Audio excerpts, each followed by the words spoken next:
দক্ষিণ দমদম পৌরসভার 18 নম্বর ওয়ার্ডের পৌরপিতা তথা পৌর প্রধান পরিষদ সদস্য সঞ্জয় দাসের উদ্যোগে অনুষ্ঠিত হলো বড়দের বড়দিন।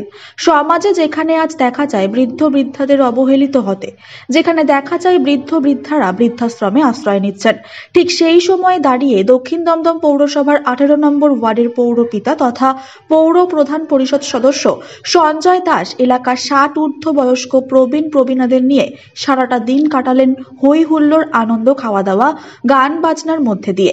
পৌর পিতা সঞ্জয় দাস বলেন, বছরে একটা দিন ওয়ার্ডের বয়স্ক প্রবীণ প্রবীণাদের নিয়ে সারাটা দিন কাটাতে পেরে তাদেরকে এক টুকরো আনন্দ দিতে পেরে আমি ধন্য। তিনি আরো বলেন, এটা শুধু বড়দের বড়দিন নয়, এটা একটি মিলন উৎসব। এই অনুষ্ঠানে প্রবীণ প্রবীণাদের উপস্থিতি ছিল চোখে পড়ার মতো। তারা একটা দিন এরকম অনুষ্ঠানে আসতে পেরে খুব খুশি। লক্ষ্য করা যায় অনুষ্ঠানে আগত অনেক প্রবীণ প্রবীণারা ওয়ার্ডের পৌর পিতা সঞ্জয় দাসকে পুত্র স্নেহের মতো ভালোবাসতে, আশীর্বাদ করতে।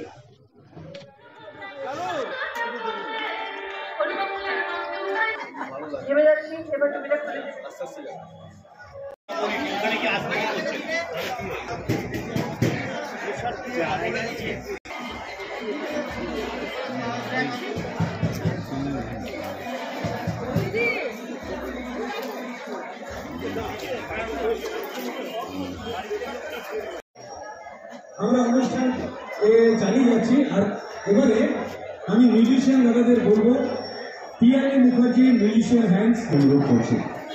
সঙ্গীত শিল্পী পিয়ালি মুখোপাধ্যায় আমাদের যারা ভলেন্টিয়ার আছে একটু চেয়ারগুলো এখানে আসার জন্য। তুমি যেখানেই থাকো সঞ্জয় দাসের সাথে দেখা করো, চেয়ারগুলোকে একটু নিয়ে আসার জন্য অনুরোধ করছি। অর্পিতা মুখার্জি, যিনি আমাদের আজকে এই মঞ্চে অনুষ্ঠান শুরু করেন। সরি অর্পিতা চক্রবর্তী, অর্পিতা ম্যাডাম, জি বাংলা সারেগামাপা খ্যাত শিল্পী অর্পিতা চক্রবর্তী আমাদের শিল্পী। এখন আমরা মঞ্চে ডেকে, যদিও তার পরের বছরই তিনি মহাপুরস্কারের পথে পা দিয়েছেন। বড়দিনে তারা এসে এখানে সময় দিয়েছেন। অদিতি মুন্সি,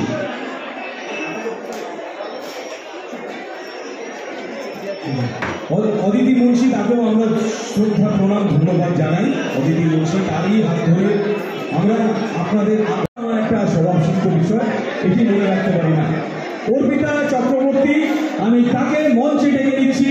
সঙ্গীত শিল্পী অর্পিতা চক্রবর্তী, জি বাংলা সারেগামাপা খ্যাত সঙ্গীত শিল্পী অর্পিতা চক্রবর্তী এখন মঞ্চে সঙ্গীত পরিবেশন করছেন। হুইল চেয়ারটাকে একটু আনার জন্য অনুরোধ করছি। মঞ্চের সামনে হুইল চেয়ার আনতে দিন, একটু সময় সুযোগ করে দিন। ওটা যেহেতু আমাদের এখানে বাঁদিকে টয়লেট আছে, তাই আমি অনুরোধ করছি যে চেয়ারগুলো একটু পিছন থেকে যদি পেরে দেওয়া যায়।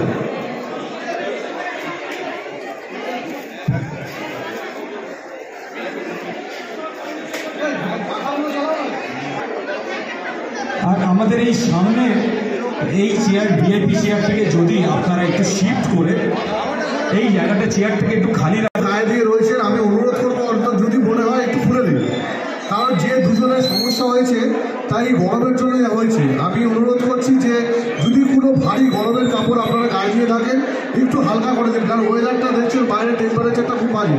তাই আপনাদের অনুরোধ করছি খুব গরম চাপাবেন না গায়ে। জিসাসের স্ট্যাচুও রয়েছে। ও ভেরি, মানে আমি থ্যাংক ইউ টিঙ্কুদা, আমি জানতাম না। এই যে পিছনে স্ট্যাচু দেখছেন না জিসাসের, একদম জীবন্ত জিসাস। জিসাসকে আপনারা দেখুন, তিনি আপনাদেরকে আশীর্বাদের হাত বাড়িয়ে রেখেছেন। Jesus is there, where is Jesus? Jesus is everywhere. Thank you so much. গরম জামাগুলো খুলে হাতে রাখুন, আপনার শরীর খারাপ লাগবে না, কোনো চিন্তার কারণ নেই। সঞ্জয় দাস আছে মানে চিন্তা মুক্ত, কোনো চিন্তা নেই। খালি গরম জামাগুলোকে হাতে খুলে রাখুন। আনন্দ অনুষ্ঠানে আপনাদের প্রত্যেককে বড়দের বড়দিনে স্বাগত, প্রত্যেককে কৃষ্ণ।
আজকে দমদমের বুকে এরকম একটা নিদর্শন আগে কখনো দেখা যায়নি, যে বয়স্কদের নিয়ে একটা চিন্তা ভাবনা বিগত 3-4 বছর ধরে হয়ে যাচ্ছে। কি বলবেন?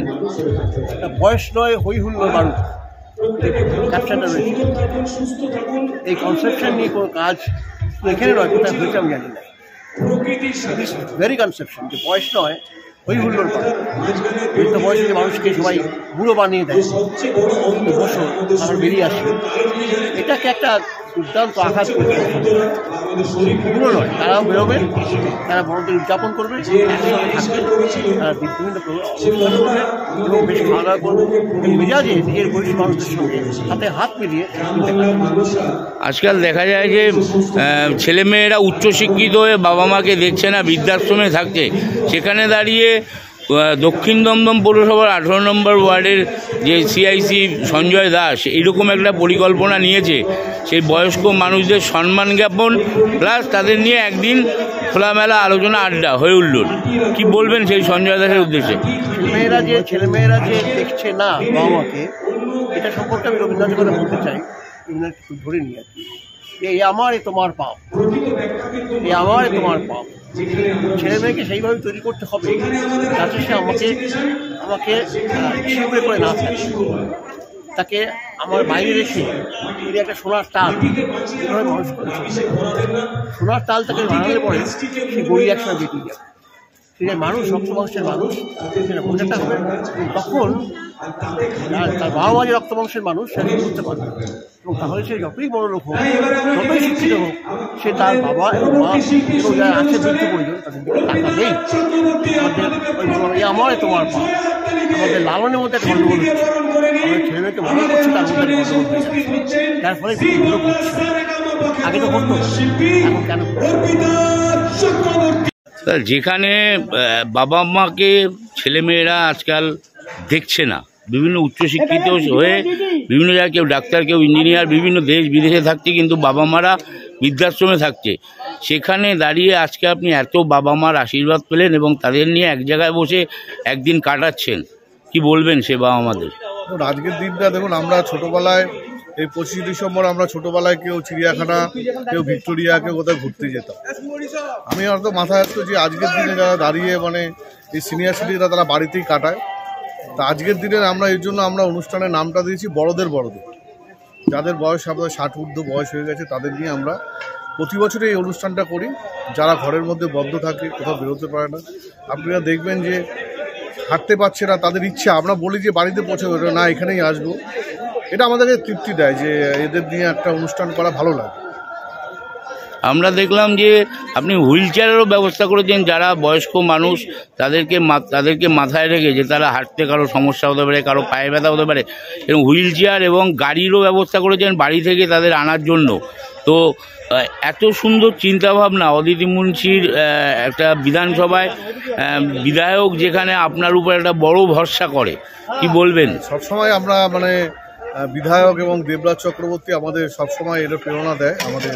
তারপর তো মমতা বন্দ্যোপাধ্যায়, অভিষেক বন্দ্যোপাধ্যায় আছেন, আমাদের সবসময় বলেন যে মানুষের পাশে থাকতে হবে। তবে শুধু এখানে হুইল চেয়ার না, এখানে আমি ঘোড়ার গাড়ির ব্যবস্থা আছে, এখানে পালকির ব্যবস্থা আছে। তাহলে আমরা অনেকেই মানে ছোটোবেলায় যারা সিনিয়র সিটিজেন তারা ছোটোবেলায় পালকিতে চড়ে মানে বিয়ে করতে যায় বা রিসেতে। আর কলকাতা শহরে আমরা দেখি যে ঘোড়ার গাড়ি চড়তে অনেকেই যেতে পারে না, তার জন্য এখানে আমাদের ওয়ার্ড জুড়ে আজকে এখানে ঘোড়ার গাড়ি চড়ার ব্যবস্থা করা হচ্ছে এবং পালকিতে চড়ার ব্যবস্থা করা হচ্ছে। আমরা দেখলাম যে বিভিন্ন যারা বয়স্ক মহিলারা এসছে তারা অনেকে নাতি নাতনিকে নিয়েও এসছে, একটা আলাদা একটা আনন্দ। আজকাল নাতি নাতনির মাথাতেও সেই ক্রিসমাসের যে টুপি সেটা, এবং দাদু দিদিমাদেরও মাথায় সেই টুপি। আমরা এটাতে মেলবন্ধন চাইছি যে মানে নতুন জেনারেশন এবং পুরনো জেনারেশন একসাথে মেলবন্ধন হোক আজকের দিনে। এবং সমস্ত কিছু একটা এই অনুষ্ঠানে রেখেছেন, যে খাওয়া দাওয়া দিয়ে শুরু করে আড্ডা, হইহুল্লোড় এবং গান বাজনা, যে পুরোনো দিনের যে গান বাজনা সেগুলোরও ব্যবস্থা রেখেছেন। একদম এই সব কিছুই আছে এখানে, গান বাজনা থেকে শুরু করে খাওয়া দাওয়া করে গেলে আখের রস থেকে শুরু করে মকটেল থেকে শুরু করে ফলের স্টল থেকে শুরু করে সবই এখানে। এই যে সামনেই নববর্ষ, ইংরেজি নববর্ষ, এই বয়স্ক মানুষদেরকে কি জানাবেন? একদম বলবো যে আপনারা সুস্থ থাকুন, ভালো থাকুন, আগামী বছর যাতে আবার আপনাদের নিয়ে আমি অনুষ্ঠান করতে পারি, ভগবানের কাছে এটাই চাই।